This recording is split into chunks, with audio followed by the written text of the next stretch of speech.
इसका कारण है जनता की आवाज़ को उठाना। इंडियन नेशनल लोकदल पार्टी का विचारधारा है, उसका उद्देश्य है।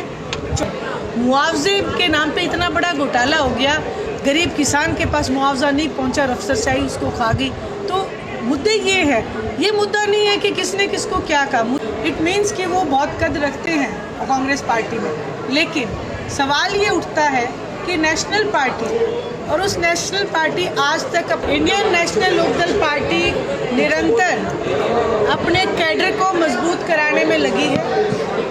पहले जनरल के अभय सिंह जी चौटाला ने जिला अध्यक्ष 22 नियुक्त किए, वहीं महिला सेल ने भी अपने 22 जिला पे जो हमारी महिला बहनें हैं उनको सजग किया। इसी कड़ी में अब हम आगे कैडर का विस्तार करने के लिए निकले हैं। जैसा कि इंडियन नेशनल लोकदल पार्टी का हमेशा चलन रहा कि हम अपने कार्यकर्ताओं से पूछ के ही पार्टी के पदाधिकारी नियुक्त करते हैं। पार्टी में अगर टिकट वितरण हो तो भी हमारे कार्यकर्ताओं से पूछ के निर्णय लिए जाते हैं। इसी कड़ी में आज मैं करनाल पहुंची थी, क्योंकि हमें अपने कैडर का विस्तार करना है, अपने सेल का विस्तार करना है हल्का अध्यक्ष के लिए। साथ ही साथ माताओं बहनों से मिलना भी हुआ, और जैसा कि आपने देखा भारी समूह में महिलाएं मिलने आई। और मैं तो हमेशा ये कहती हूँ कि इंडियन नेशनल लोकदल पार्टी के कार्यकर्ता इतना मजबूत है कि जब हम कोई मीटिंग का कहते हैं तो वो एक सभा बना देते हैं। और आज जो मीटिंग थी हमारी महिलाओं की, उसने एक बड़ी सभा का रूप लिया। तो पूरे कार्यकारिणी जो है हमारी करनाल की, उसके लिए मैं उनकी बहुत धन्यवाद हूँ। आप भी कोशिश कर रही हैं मैम, उधर से राहुल गांधी आ रही हैं चंडीगढ़ के अंदर, कांग्रेस भी अपना संगठन बनाने को तैयार है। क्या लगता है कांग्रेस का संगठन बन पाएगा? राहुल गांधी आ रही हैं। देखिए, जैसे कि आपने 3 बार अपने सवाल में राहुल गांधी जी का नाम लिया, इट मीन्स कि वो बहुत कद रखते हैं कांग्रेस पार्टी में। लेकिन सवाल ये उठता है कि नेशनल पार्टी और उस नेशनल पार्टी आज तक पहले तो अपने प्रदेश की कार्यकारिणी नहीं बना पाई, वहीं आज चुनाव को कितने दिन हो गए, आज तक नेता प्रतिपक्ष वो बना नहीं पाए। बात राहुल गांधी के आने की नहीं है, बात यह है कि हरियाणा प्रदेश की कांग्रेस की दिशा क्या है। हरियाणा प्रदेश की कांग्रेस आज पूरे हरियाणा प्रदेश के एक एक वोटर के दिलो दिमाग से उतर चुकी है। उसका कारण ये है, पिछली बार तो बीजेपी सत्ता में आई, लेकिन इस बार जो भारतीय जनता पार्टी सत्ता में काबिज हुई है वो कांग्रेस पार्टी के लीडर्स के सहयोग से हुई है। इसलिए राहुल गांधी जी चाहे कितनी बार भी आए, जब तक वो यहाँ के कांग्रेस लीडर्स हैं उनकी मंशा को नहीं भाप पाएंगे, तब तक कुछ नहीं हो सकता। कि आगामी 2029 में अभय सिंह जी चौटाला 87 बड़ा इतिहास दोहराएंगे। जहाँ तक आपने कहा कि एमएलए, पिछली बार हमारे विधानसभा में एकमात्र अभय सिंह जी चौटाला एमएलए थे, अब हमारे 2 एमएलए हैं। और जहाँ तक आपने विधानसभा देखा, स्वयं मुख्यमंत्री ने एक बात कही कि आज अगर कोई विपक्ष की भूमिका निभा रहा है तो वो इंडियन नेशनल लोकदल है।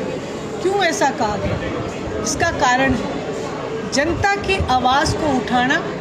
इंडियन नेशनल लोकदल पार्टी का विचारधारा है, उसका उद्देश्य है। चौधरी देवीलाल जी भी चुनाव हारे थे, हार जीत होती रहती है, लेकिन बात यह है कि हरियाणा प्रदेश के दबे कुचले लोगों की आवाज़ कौन उठाता है।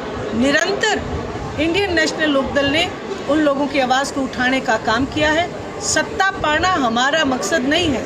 हरियाणा प्रदेश का कैसे भला हो, हरियाणा प्रदेश के लोग कैसे अपने आप पे गर्व महसूस करें, ये हमारा उद्देश्य है। जहाँ तक आपने कहा कि पार्टी के नेता हैं, आज विधानसभा में अगर आप नज़र पसार के देखेंगे तो आधे से ज़्यादा विधानसभा इंडियन नेशनल लोकदल पार्टी से निकली हुई। आदरणीय ओम प्रकाश जी चौटाला एक बात हमेशा कहा करते थे कि हम जिसका हाथ पकड़ते उसका नहीं छोड़ते।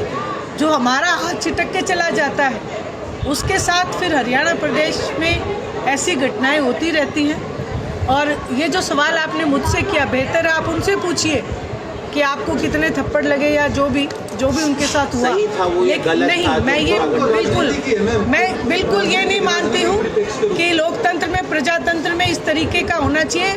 एमएलए को भी अपनी भाषा पे नियंत्रण रखना चाहिए था, वहीं सामने वाले को भी अपनी भाषा पे, अपने व्यवहार पे नियंत्रण रखना चाहिए था। आपने एक चीज़ और देखी होगी, आज विधानसभा में गोबर की बात तो हो जाती है, लेकिन हरियाणा प्रदेश की दिशा किस ओर जा रही है। आज मुआवजे के नाम पे, जो फतेहाबाद हल्के से मैं आती हूँ, जहाँ से मैंने चुनाव लड़ा है, मुआवजे के नाम पे इतना बड़ा घोटाला हो गया, गरीब किसान के पास मुआवजा नहीं पहुँचा, अफसरशाही उसको खा गई। तो मुद्दे ये है, ये मुद्दा नहीं है कि किसने किसको क्या कहा, मुद्दा ये है कि बेरोजगारी से लोग परेशान हैं, महंगाई से। देखिए, आदरणीय ओम प्रकाश जी चौटाला बहुत महान हस्ती रहे हैं।